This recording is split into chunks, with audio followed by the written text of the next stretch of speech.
This podcast is brought to you by Podcast Nation.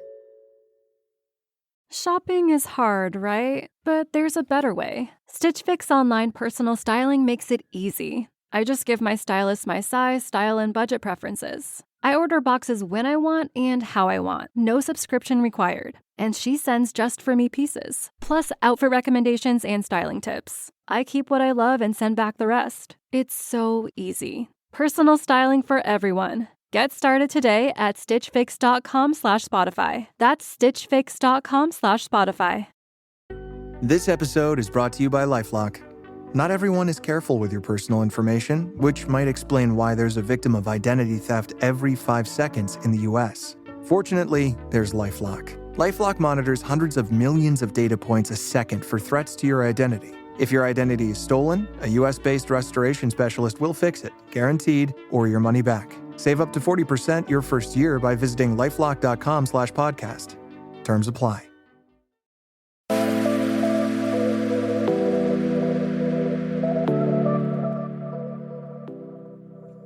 Welcome to Nirvana Sisters, where we discuss all things health and well-being to help you achieve your highest state, your nirvana. Hi, I'm Amy Sherman, a marketing exec with a passion for wellness and beauty. Hi, I'm Katie Chandler, a former fit model that has a passion for health and fitness. We are sisters-in-law who share the same love for well-being, ready to sift through all the self-care noise and bring you a splash of what we think is fun. So let's get started.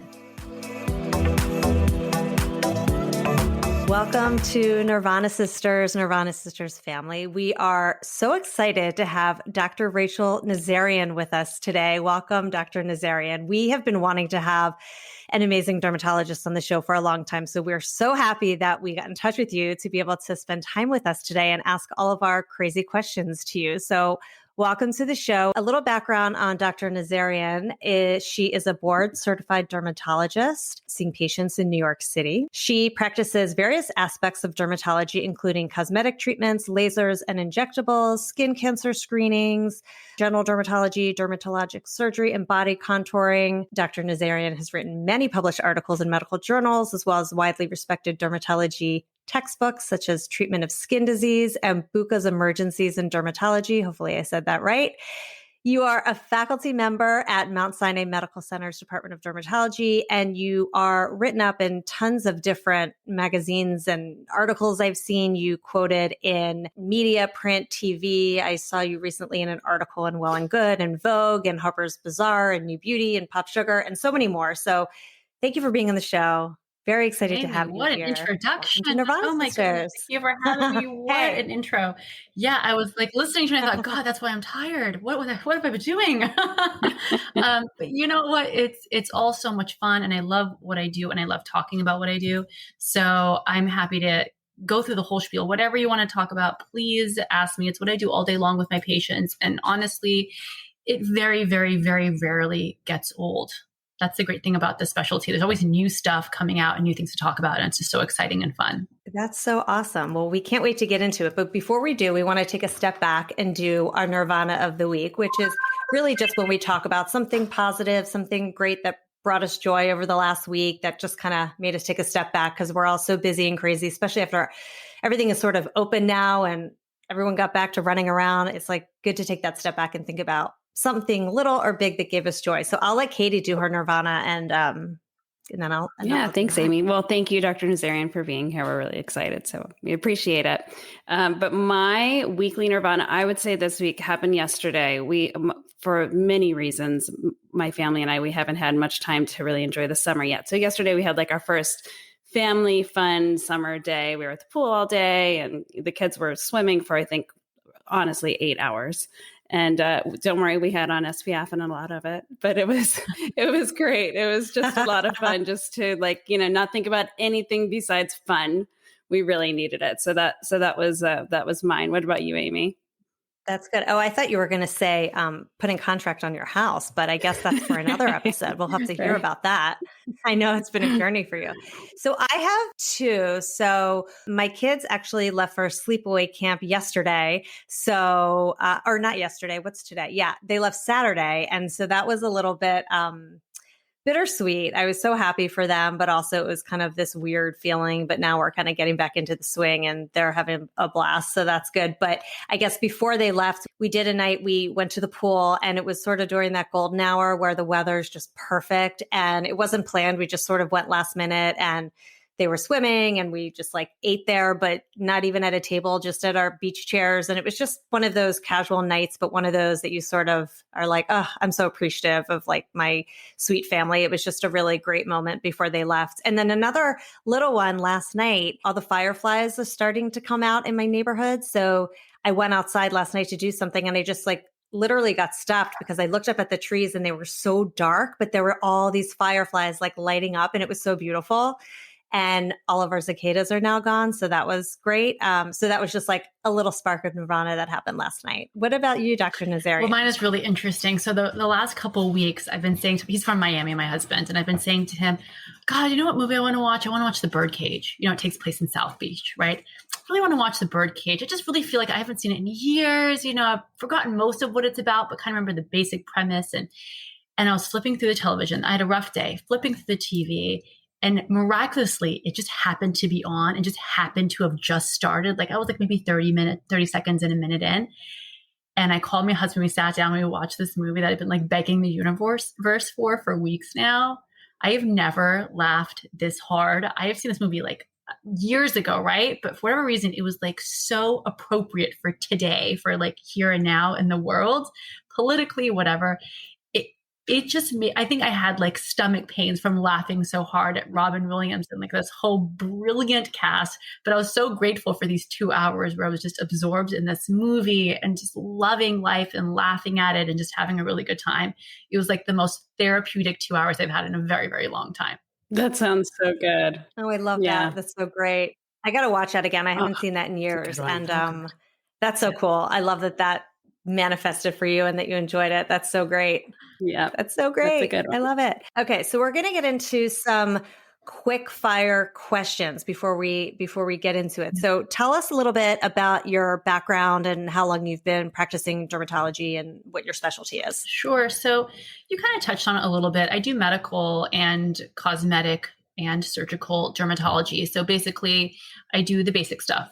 The skin checks, looking at moles, trying to find skin cancers, acne, psoriasis, eczema, all the skin diseases we are trained to do as dermatologists. We go to medical school. We have MDs. We are physicians. So medicine first. And then, of course, when you have healthy skin, you have beautiful skin. So the cosmetic aspect is so intertwined. And these days I do an awful lot of cosmetics too. And that includes lasers and lights and injectables, like the different toxins and fillers, and then surgical. So if I find a skin cancer, we want to take those skin cancers out. So we do surgeries to remove them.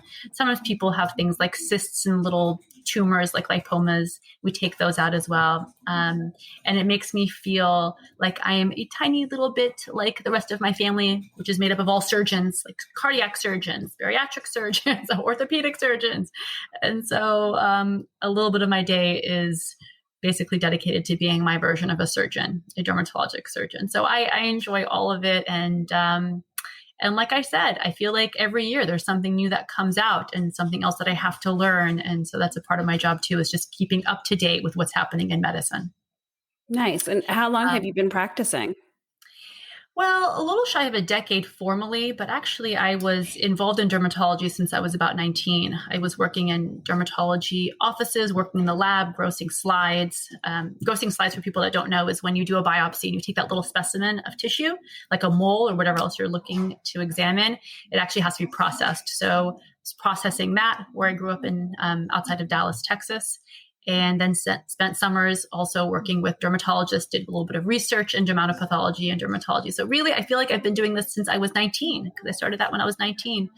And I still have so much more to learn, which tells you a lot about what's going on in dermatology. Yeah, it seems like there's always something new every time you turn around, but you don't always know, if it's real or not, because there's just so much out there, right? There is so much out there. Once in a while, I'll see an ad or I'll read something in a magazine or I'll see something online and it's about this like miracle product or this like miracle ingredient, that I've like never heard of. And you have to check yourself a little bit, because you think, how could I not, maybe I do, maybe I don't know, maybe I'm not keeping up with it well enough or fast enough. And so you have to look in, and I will tell you, 99% of the time, it's an awful lot of marketing gimmicks and new hypes and clickbait that's out there, which makes me feel so bad for the consumer, because the uneducated consumer, even frankly, the consumer that's trying to educate themselves, can be misled so easily from marketing. And you could walk into a big box beauty store, and even as a dermatologist, right, I go in and I'm kind of wooed by these products because they're just packaged so beautifully and they promise so much. And I have to remind myself, wait a second, look at the label, trust the science. This is not what they're saying it is. But God, the urge is so strong because they do such a good job of presenting it to the consumer. Yeah, absolutely. Yeah, we have so many questions about those sorts of things as we get into this. So let's start off right away then. Let's get right into it. It's summer. We're right in the middle of it. SPF. Tell us, why is it important, but not only in the summer? I assume you have your patients use it year round. And what's the reason for that? Well, Katie, it's a good question. People, when they think of sunscreen, they think of just sun. And when they think of sun, they think of summer. And so they assume they don't have to wear it the rest of the year. The reason that is really a dangerous way to go through your year is that even though you're not getting as much sun, it's not as warm, I should say, this is not a temperature issue. This is a radiation issue. And radiation is present to some degree year round.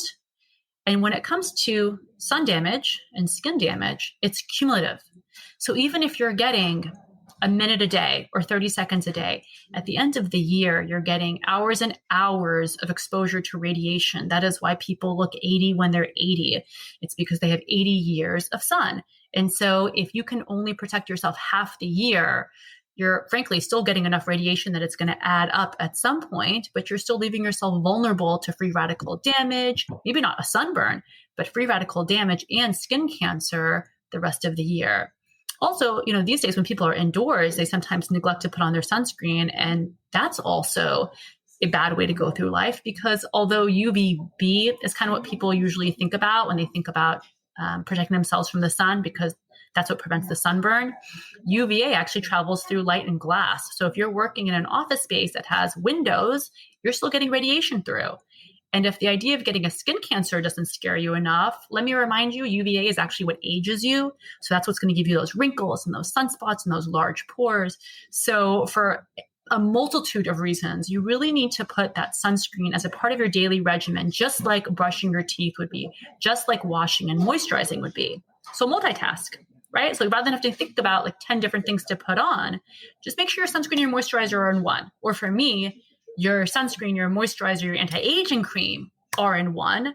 And that way you're always going to feel naked without it. I am uncomfortable when I leave the house without protection. So don't think about it too much. Just kind of sneak it into your regimen. That'll make it easier. Even if you have a simple regimen, it's got to have SPF in there. What do you say to people that say, well, it's a cloudy day, it's raining, I don't see the sun. Do I still need it?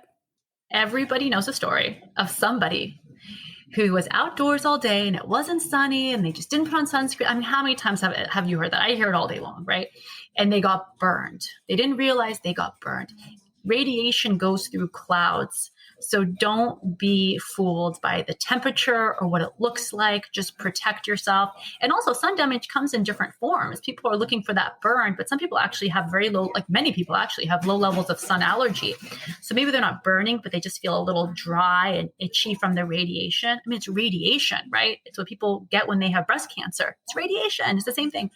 So, look for those subtle signs that you're not doing your skin any favors, that you're not doing a good enough job protecting your skin. It'll remind you.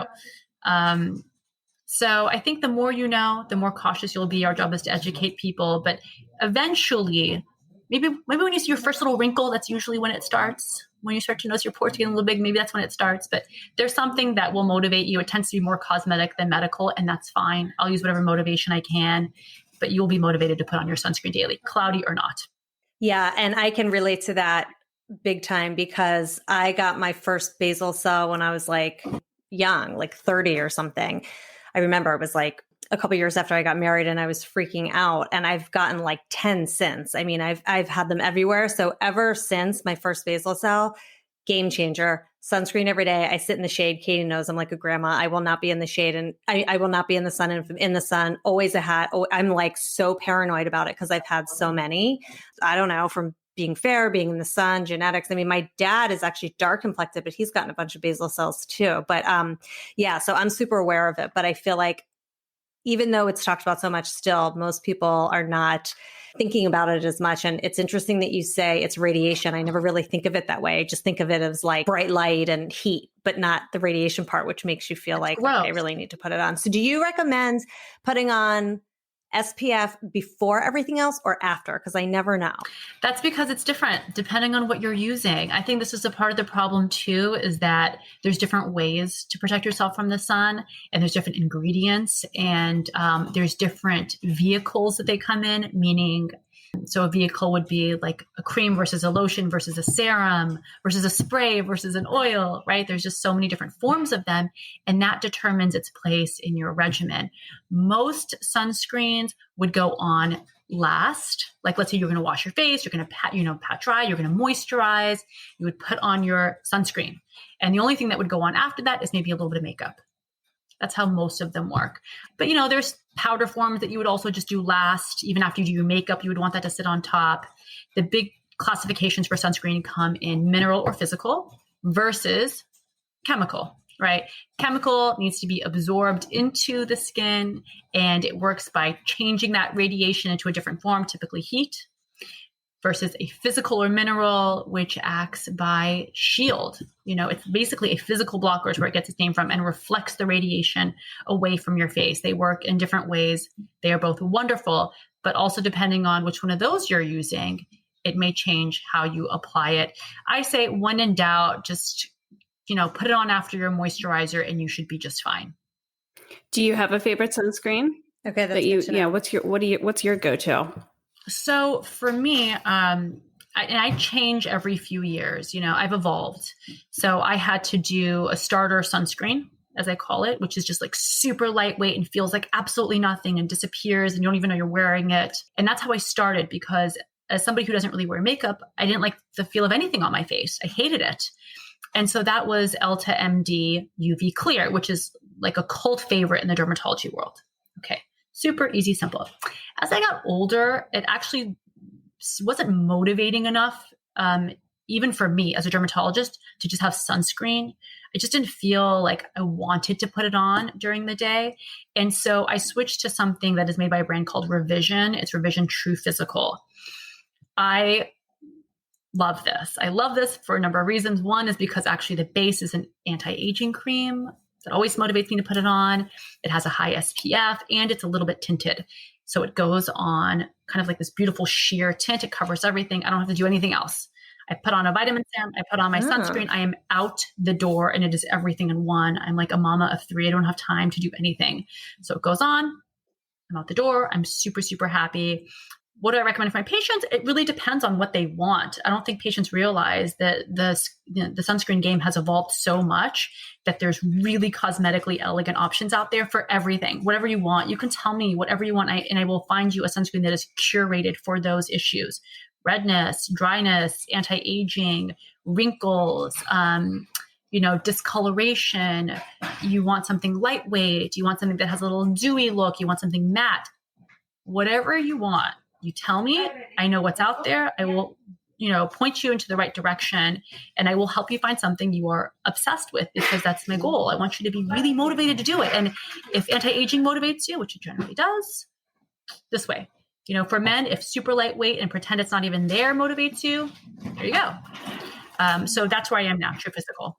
That's amazing. Yeah. I love that. I'm going to have to follow up with you to get some of those recommendations, and we'll put it in our social media feed for our listeners, because that's I never thought about it that way, because there are certain ones that I like and certain ones Katie likes, but I never thought about it based on like if you're dry or if you're this, you just kind of grab the one that feels the best. But it's actually interesting to think about. I'm going to have to check out Revision. I didn't even know it was offered. Good to know. They had sunscreens for XYZ. I just thought it was like one thing kind of Right. across the board. So yeah, that is great to know. Tell us a little bit about HelioCare and how does it fit into your daily skincare regimen? So HelioCare is something that I caught on to many years ago. It is a supplement. It contains fern extract. This is like a fern that comes out of Costa Rica. And it is really exclusively grown and processed by this company. It's actually patented with this fern block technology, right? And I'll tell you why that's important too.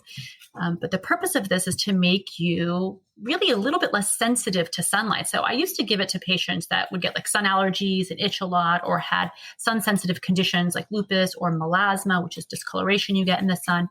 And it was just part of my treatment regimen. It's actually been around for a very long time, published immensely in the medical journals. Most dermatologists know about it, but it also helps neutralize free radical damage because it's just filled with antioxidants, right? And so when you're thinking about your skin aging, you always think about ultraviolet radiation, but this is completely flawed thinking, because we know that your skin will age worse in a city environment than it would in a country environment, right? Just due to other free radical damaging agents, whether it's pollution and smoking and all this other stuff, like visible light, all those things age us. It discolors our skin, it breaks down our collagen, it breaks down the elastin, and it just makes us look saggy and baggy and old with time. And so you actually need more than just sunscreen to protect your skin from aging, right? Sunscreen protects us from sun. But like I said, there's so many other things that will cause oxidative stress and free radical damage. So I started taking HelioCare for that purpose. I mean, I consider it something that kind of really helps my sunscreen in some way, but also protects me against all the other aspects of what I consider to be aging factors in the environment. And I mean, I just can't speak highly enough about it.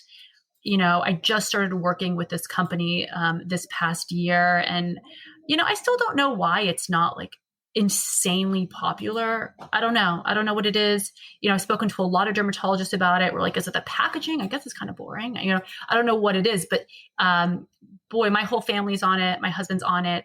I have, like, literally, this is my desk. You're seeing me at the office. It's sitting right here, just in case I actually forget it before I leave the house. I have it here. Do you just take one a day? I mean, you actually can take two. What I normally do is I'll take one, and then if I plan on being out again during the day, like if I'm walking around on the weekends, I'll take another one about an hour later. On vacation, I definitely will take two. If I'm like pulled someplace sunny and I get like forced to go to the beach, I'll always have it there. And then I just take one a day normally when I, you know, before I come to the office, like when I'm dropping the kids off at school, because there's like a little bit of a walk there as well. And so now it's just part of my daily routine. So the recommendation would be to use HelioCare and obviously your SPF. So it's like the internal and the external in a way.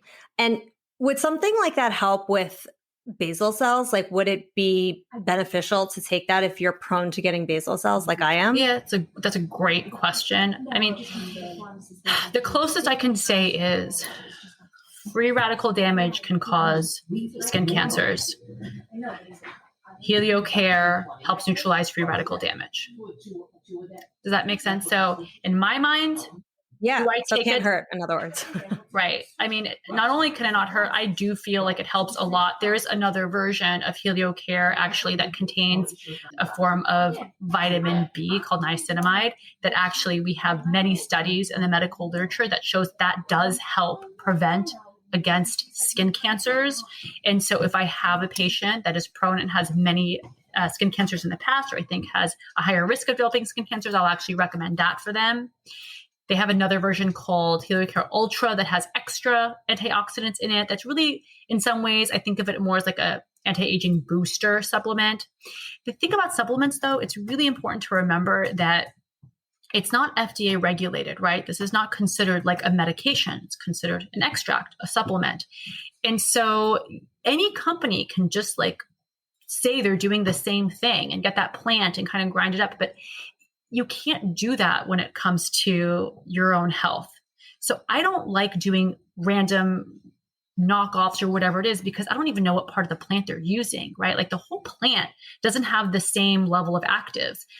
The leaves have the important part. That's really what protects it from the sun in Costa Rica. It's what allows this plant to stay so viable in really difficult, arid, dry conditions sometimes, right? That's what makes it stay so healthy and strong.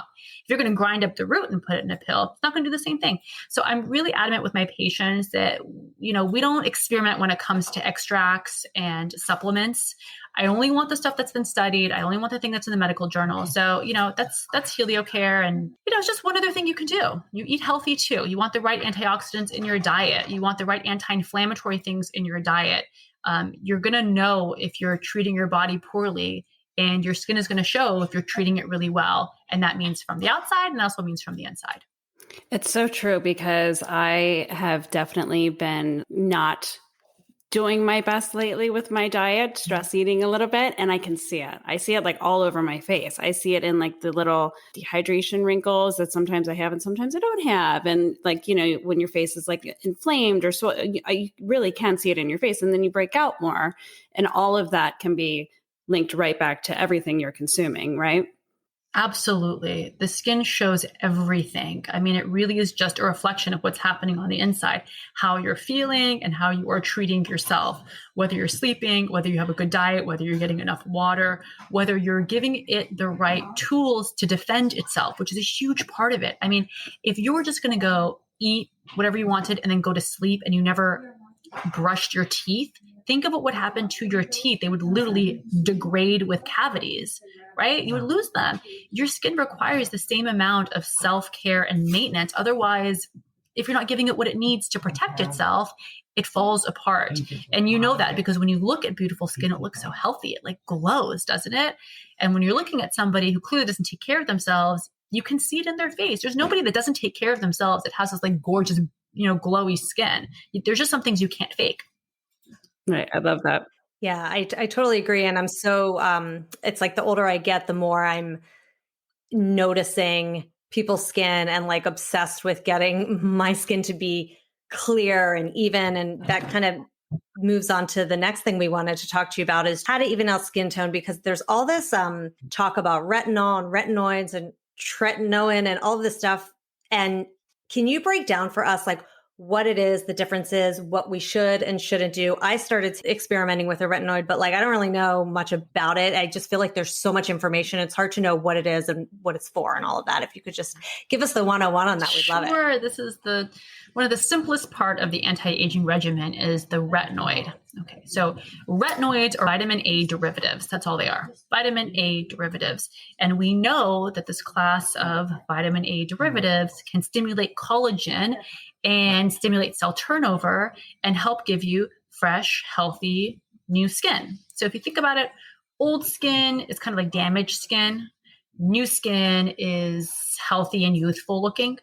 And so if you can get that cell to turn over faster, create new skin cells, stimulate more collagen, replace the old tissue, it's going to look beautiful and youthful and young, right? Full of bounce, less wrinkles, smaller pores, smooth, even out the tone because you're getting rid of the old skin cells. That's your retinoid. That is a just umbrella term for everything else that we're going to talk about. Retinoid. Now, got it. Retinol is an active form that you can get over the counter. So you'll find a lot of products at your local drugstore will contain retinol, which is also a vitamin A derivative. We're still talking about the same class, but has to be converted to retinoic acid in the skin after it's been absorbed. So it's weaker. It takes longer to get to the active form.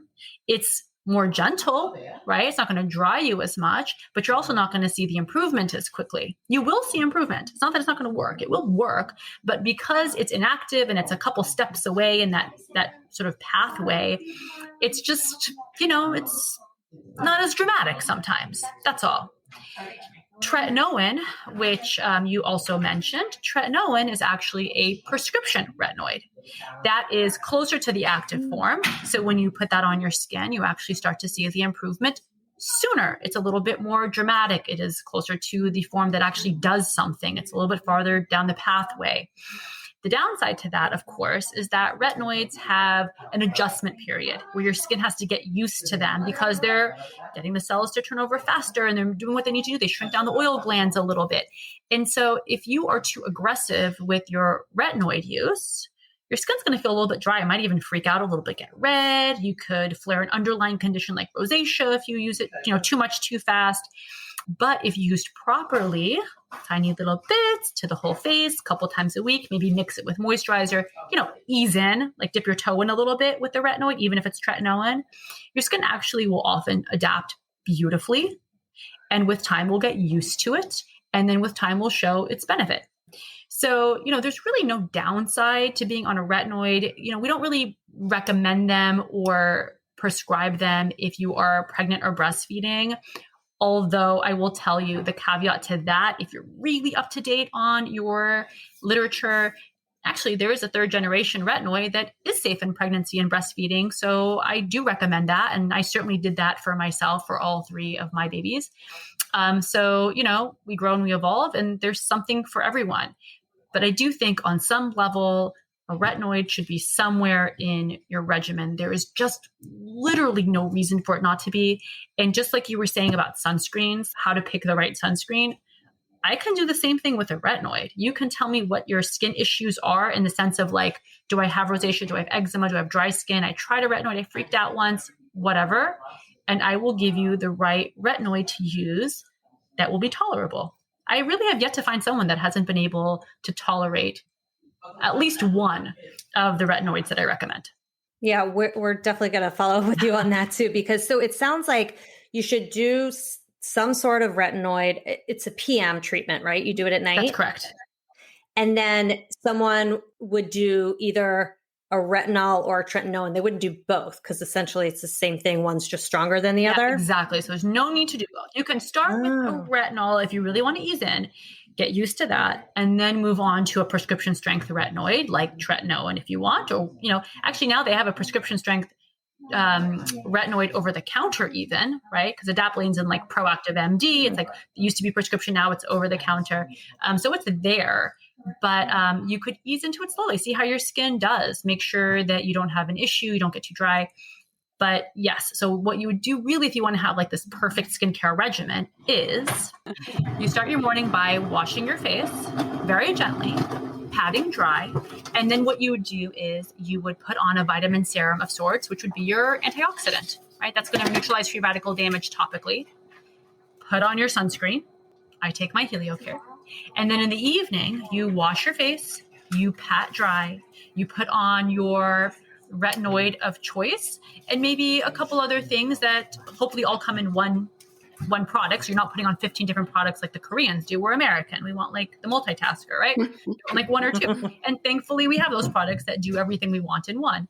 So I put on another product that has, antioxidants and peptides and growth factors and all these other things that we also know helps with anti-aging. I mean, anti-aging to me is kind of the dumbest term ever, because what does that even mean? It doesn't mean anything. What do you mean anti-aging? What does aging mean, right? When you're talking about skin, it's actually broken down on many different levels, right? It's your skin is drying out more. You have discoloration. You have some redness, maybe some browns. You're losing collagen. You've lost elasticity. They're like actual pathways that have been taking place in your skin that when you put it all together makes you look old. So when you're anti-aging, this is not just like one thing that you're trying to fix. You're trying to fix all those different parts of the skin. This is an organ that have all now shifted as you've gotten older and are reacting to the stressors from the environment. So you want things that help you maintain moisture and hold on to moisture and help stimulate collagen and elastin and help remove the pigment and help smooth the skin. And there really is no magic bullet for that. As close as retinoids come, they don't do everything, right? So you really want to make sure you're addressing different aspects of the anti-aging picture, as we put it.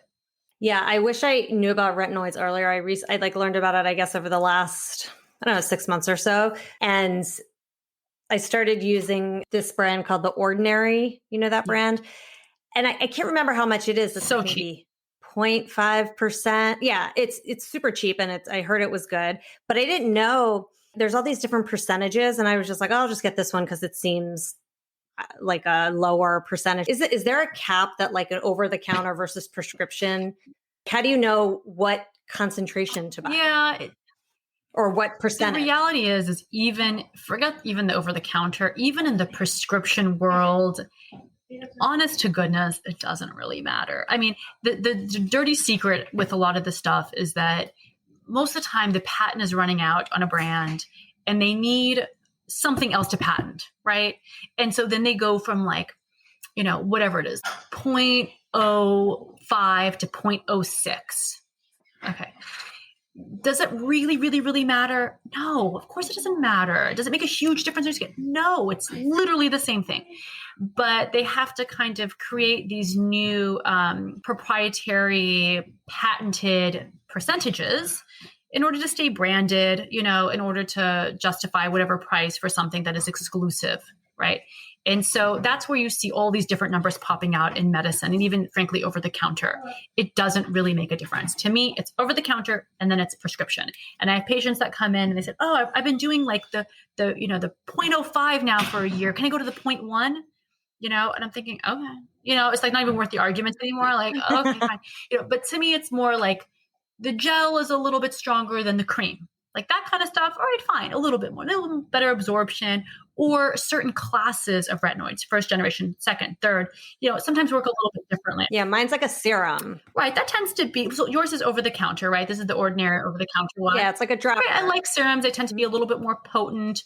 Don't even worry about the percentage. I think it's going to be really gentle. I love the ordinary mostly because you said, oh, it's low or something. I said, oh yeah, it's cheap, right? That was like, I wasn't even thinking of the percentage. I was thinking of the price because that's actually the thing I love the most about this company. They make good products, but also they're just so reasonably priced and like rationally priced. Like there are some things that are worth shelling out for. I shell out for them. There's some things that are expensive and they're just expensive and they're worth every penny. But then there's some things that are like expensive and they're supposed to be cheap. And like, why aren't they cheap? They should be so cheap for people. And these companies just like inflate the price. So I like the ordinary. I've been impressed with their stuff. I'm happy and I'm super happy with their price point because that means everyone should be able, hopefully, to do something like that or add it to their regimen. So you could start doing retinoids as young as you want. Like what's the age people should start? Any age? Does it matter? A lot of people are on retinoids really, really young for acne, right? Because we use it to treat acne too. You can even put them on babies. I mean, you could do it for whatever age you want. Now, from an anti-aging standpoint, I find if you're old enough to ask about it, you're old enough to use it, right? I think I'm not so negotiable with the sunscreen. I think that everyone should be wearing sunscreen, 6 months older. If you're going to be outdoors, throw a little something on. But I think with retinoids, I don't think 20 is too young. I think you got to preserve what you have. It's a lot harder to repair your skin, It is a heck of a lot easier to preserve what you have. Plus, it always looks better when you've preserved what you've gotten naturally than trying to recreate the way you were, which can be done. It's just expensive and exhausting, but right. It's like I wish I knew about all the skin stuff that I know now when I was in my 20s. Like the only thing I was doing then was like eye cream. But other than that, that's no retinoids, probably sunscreen here and there. You're not thinking about it. You don't have a single wrinkle on your face. Yeah, it's good to know that you can get these retinols for a good price. I definitely overpaid on my serum that I've been using. So now I'm going to go find the ordinary brand. I don't even mind that sometimes. Honest to God, I have patients that come in and they're using like La Mer or whatever other like major expensive, skincare company product. And I don't even pull it away from them. I don't take their toys away because I do, I'll tell them it's really expensive. Like you don't have to use that. There are other things. And they'll say something, oh, but I like it. And I think, you know what? Okay. I like that you're taking care of yourself. And I like that they have this ritual and they're investing in their skin and maybe they're paying too much, but it makes them feel so good. And I think that's ultimately what you're paying for too. It's not that they don't work. These products, some of them have good ingredients in them for sure. And I think once they've been educated to at least know that they don't have to if they don't want to, but they just like that product. They like seeing that product. They like seeing that label, that psychological effect. I'm okay. Frankly, I'm okay with that too. I have people that pay an awful lot for super crazy expensive sunscreen. You know what? If you're going to put it on every day, you know what we say, the best sunscreen is the one you actually wear. So if you love the way it smells and feels and looks and you paid $200 for it, and there are sunscreens that cost $200, okay, I'm all right with it. Yeah. As long as they know. I've definitely had a little bit of a journey with the retinoids and everything. My doctor put me on, how do you say, retinoid a year ago because I was having all of this crazy adult acne. All of a sudden, I hadn't had acne since I was a teenager, and then it came on. And then that was too strong for me. It was, I think it was like a rosacea situation, like a lot of really dry patchiness. So then I've downgraded to this serum, and that's still it. I mean, you have to kind of play with what works for your skin, don't you think? I mean, I was doing it every night and I realized that's too much. Then I did a couple nights a week. Now I do it one night a week, and it seems to not like over dry me out. But do you think it's fair to say that people, if you don't have a dermatologist that's directly telling you how to use it, to just kind of like ease yourself in, play around with how many nights, how often you should be using it? I do. I think that's totally fine. I think what happened to you is really classic. People will have this underlying rosacea they're not aware of, and they're treating their acne, and they'll get started on a retinoid, and it will flare their rosacea very, very badly, which is super distressing, especially when you came in and you're already upset about a couple pimples. And then to have a rosacea flare, it can be kind of devastating. Whether you're younger or older, I don't think it even matters at that point. So yes, I think if you don't have a dermatologist telling you how to do it, you always start just slow and low. It's not a race. It may feel like you're trying to make up for lost time, but it's not a race. And even if you can only use it once or twice a week, great, I'm fine with it. There are little tricks that you can use to try and make your skin a little more tolerable, I guess, or you make the retinoid a little more tolerable for your skin. And that's make sure your skin is dry when you apply it. Applying it to wet skin increases absorption. Put on a moisturizer before you put on your retinoid, whether it's a retinol or a tretinoin. Mix it, dilute it down, and then, like I said before, once or twice a week at most. And those things will help you. They will. But again, if you're not sure where to look and you've tried everything, I promise you there's some retinoids that have been compounded with hyaluronic acid that make it anti-inflammatory and hydrating. There are some that are compounded with a whole slew of anti-inflammatory antioxidants, which offset the irritation profile. So this is not a new field or a new problem. And you better believe that companies have already been on this and looking for a solution for years now. So there's plenty of options out there, even for sensitive skin, if you want to get started on a retinoid. That's great. That's great information. You were mentioning, I want to go back when you were talking about the regimen, like in the morning, and you were saying you put on a vitamin serum. What kind of vitamin, like a C, or what do you suggest? So C is the most popular one. The one that I use actually has like a bunch of different types in there, including C and E. So I use this brand called Skin Better Science. There's like a lot of studies on it. We trust the science in medicine always. So as much as you want to like go with a product that says like 70% of people thought they looked brighter, you can't. That's just not the way it works in medicine. It has to be studies and clinical trials, and we need to be able to see what it's actually doing black and white. So actually all of the products that I use fall into that category, like science backed. So I use a pump of that in the morning, and it's just chock full of antioxidants, including C and E, the primary ones, if we're going to try to keep it simple. And that will basically just try to neutralize free radical garbage that I come in contact with during the day. I live in Manhattan, you know how it is. And also I'm in front of a screen, whether it's a laptop or a TV or a phone. We know now that like visible light will actually impact the way your skin looks too, by creating more pigment, triggering melasma, causing aging. It's a side, not to scare anyone, but so I kind of put that on. Think of it as like an invisible shield underneath my sunscreen. Do you do moisturizer then after the sunscreen? I actually don't. Or you do moisturizer I actually before? don't. I don't moisturize because my sunscreen is, like I said, multitasking. So it's a moisturizing, anti-aging tinted sunscreen, and yeah, the one you told us and about. Okay, got so it. there's a lot to this, right? So it's like tinted. So if you're going to block visible light, right? Which I just told you about how it damaged, right? So if you want to block visible light, you can only block it with something tinted. You cannot block visible light with something invisible. So as of now, we have not come up with, we've not invented a way to block visible light with just regular invisible sunscreens that like melt into your skin. So it really has to be something tinted that does that. So this covers all of my bases. Plus it's a physical blocker, a mineral one, which, it's kind of like less likely to irritate, which I like if your skin's a little bit sensitive. But yeah, so it's really like the way I'm deciding what to use is actually very, very well thought out for many, many reasons, even though we kind of make it sound really simple to our patients sometimes. And believe it or not, this isn't even the only sunscreen on the market that does this stuff. like there's a lot of other options that kind of do the same thing, that are tinted, that are high SPF, that are anti-aging, that are moisturizing. But one may feel a little different. One may smell a little different. So you get to kind of try and see what you like. But I feel like there's also conflicting information on a moisturizer with an SPF versus just a separate SPF, because you hear people say, no, just use a moisturizer and then use the separate SPF.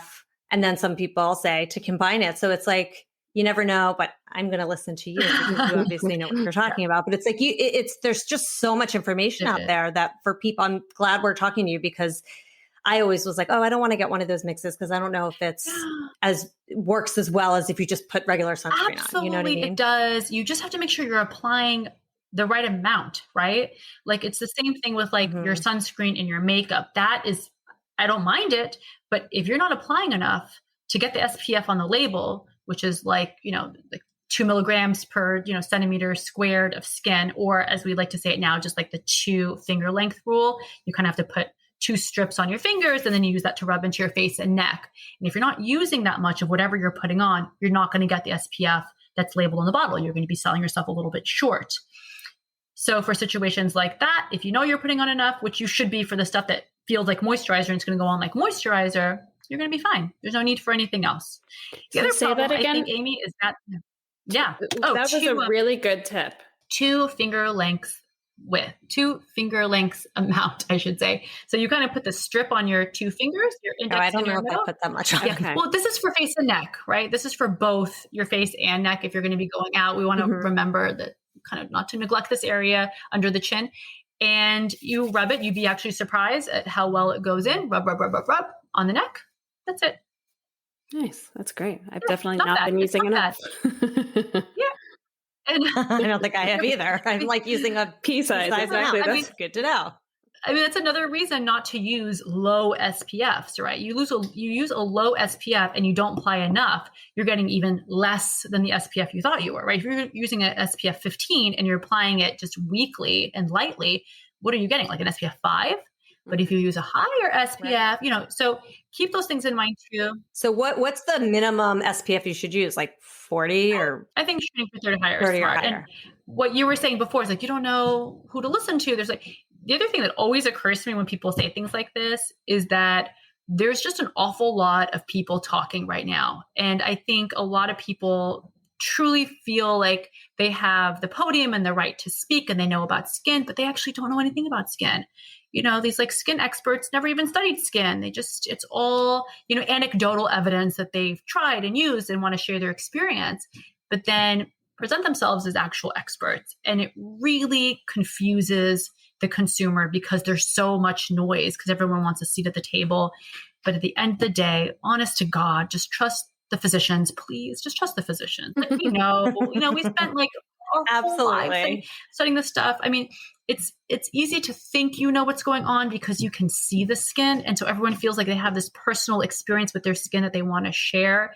But there is so much going on underneath the surface. It's an organ like anything else. It has its own unique immune system. It's like, to me, one of the most fascinating things in the body, the skin.